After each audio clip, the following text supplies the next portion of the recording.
Hola, ¿qué tal amigos de Mate y Ciencia? ¿Cómo andan? Bienvenidos a este video donde vamos a estar viendo una pequeña reseña sobre lo que es la electrónica de potencia. Llámese a una rama especial, ¿sí? Que trabaja en aplicaciones diferentes de la electrónica convencional, que podríamos decirle de señal o de baja potencia. Entonces, bueno, acá tengo el cuadro. Vamos a clasificarlo en tres grandes grupos de estudio.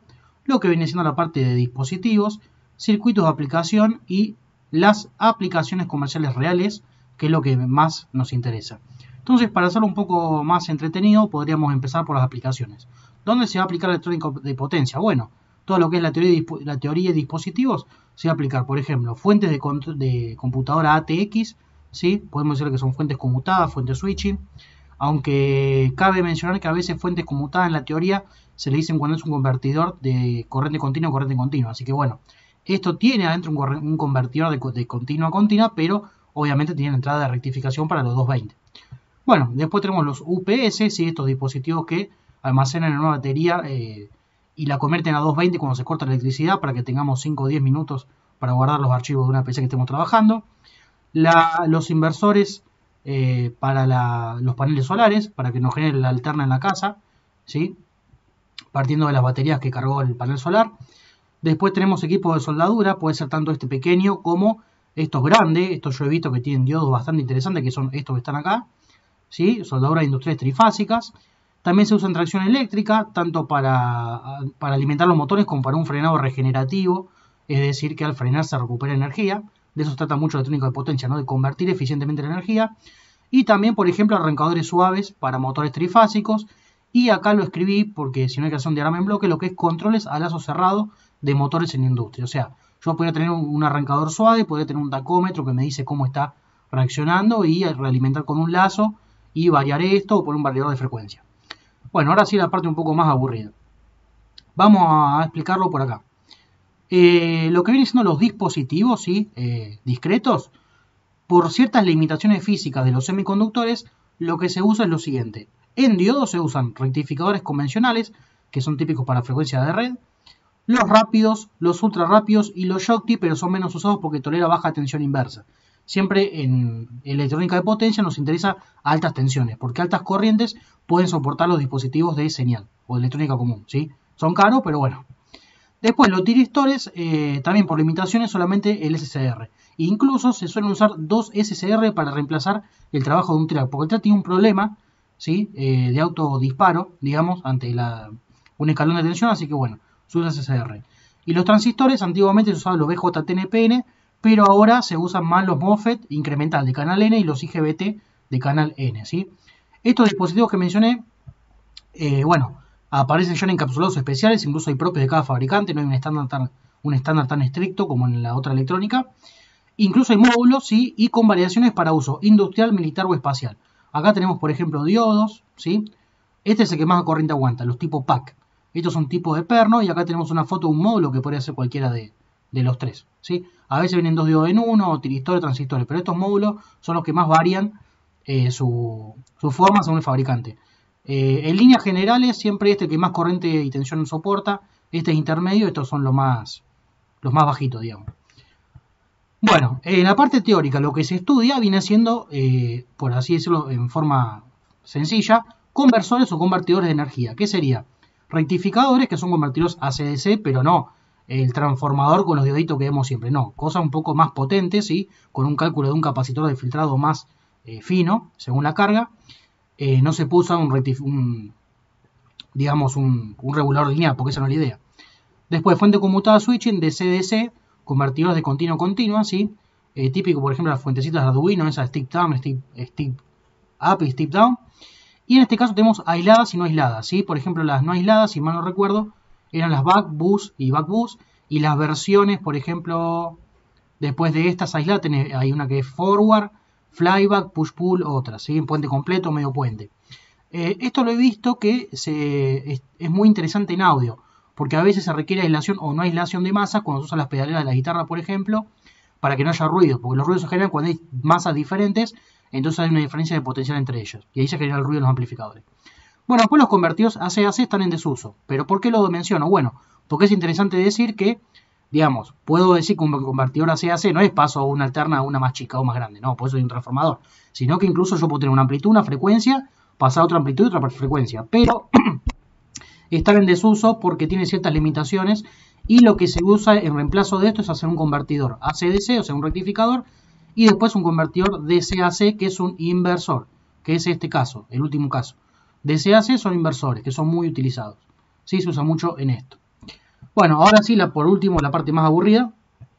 No, perdón, antes voy a mostrar otra cosa. Esto lo mostré en el video anterior, ¿sí? Que son los rangos de uso. Fíjense, los MOSFET son los que más frecuencias soportan, pero menos tensión y menos corriente que los IGBT. ¿Sí? Acá tenemos los tiristores que son para muy baja frecuencia, pero soportan muy alta tensión y muy alta corriente. Siempre recuerdan que esto lo expliqué en el video pasado, que en este tenemos el eje de voltaje, ¿sí? El eje de frecuencia y el eje de corriente. ¿Sí? O sea, el tiristor es muy robusto. Incluso hay algunas aplicaciones que necesitan tanta potencia que incluso se resuelve con arreglo de tiristores en vez de estos dos transistores. El VJT está en desuso porque tiene varios inconvenientes, sobre todo por el tema de que genera puntos calientes y, digamos, son dispositivos de portadores mayoritarios y eso genera puntos de temperatura más altos que los de portadores minoritarios como el MOSFET. Y el IGBT no, combinación de los dos. ¿Sí?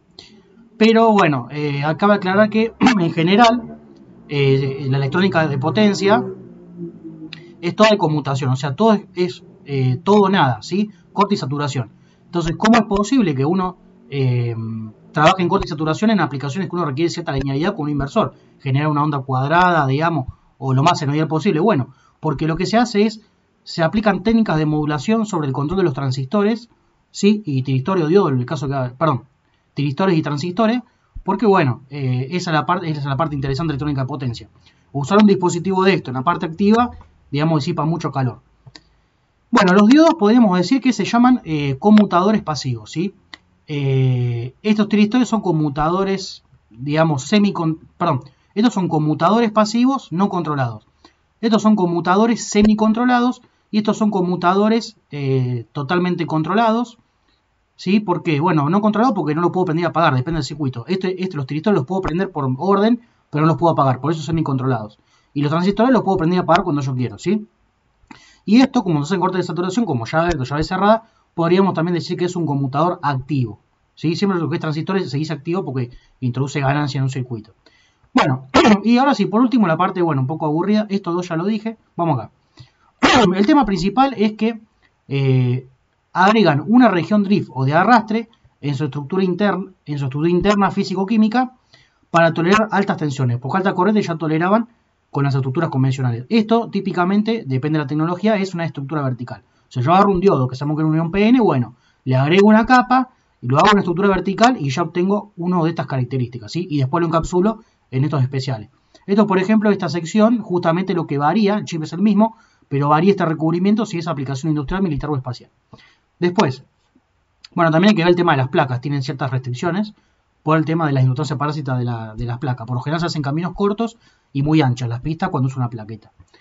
Bueno, debido a esa región aparecen fenómenos de retardos que deben ser tenidos en cuenta para la frecuencia máxima. Puse ver video anterior de la tabla de rangos y uso, tensión, corriente y frecuencia, que es esta, ¿sí? Bueno, hay que ver también en cada detalle, tienen tiempos de retardo muy interesantes que hay que analizar. El VJT son los más grandes, por eso están en desuso. MOSFET y IGBT son tiempos mucho más cortos, ¿sí? Por eso son buenos. Después, algo interesante que puede servir.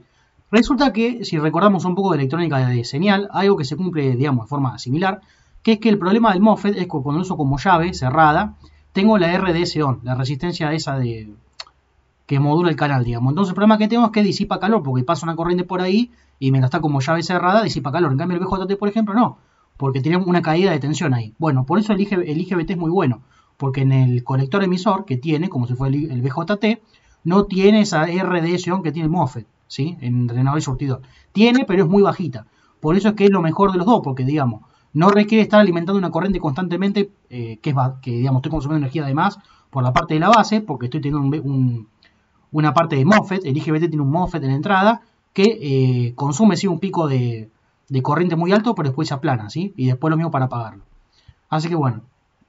Después, Se definen parámetros nuevos en las curvas de potencia máxima, que son las regiones SOA, Safe Operating Area, o área o región de operación segura, ¿sí? Entonces, cuando yo hago una conmutación, tengo que intentar que se mantenga ahí. Y es por eso que, como en general se usan en conmutación los dispositivos de potencia, como llave abierta o llave cerrada, todo o nada, ¿sí? Requieren de drivers de control. En la entrada, por ejemplo, un BJT, aunque esté en desuso, lo menciono, digamos, para manejar la corriente de base del BJT o la BGS, ¿sí? Del MOSFET o el IGBT.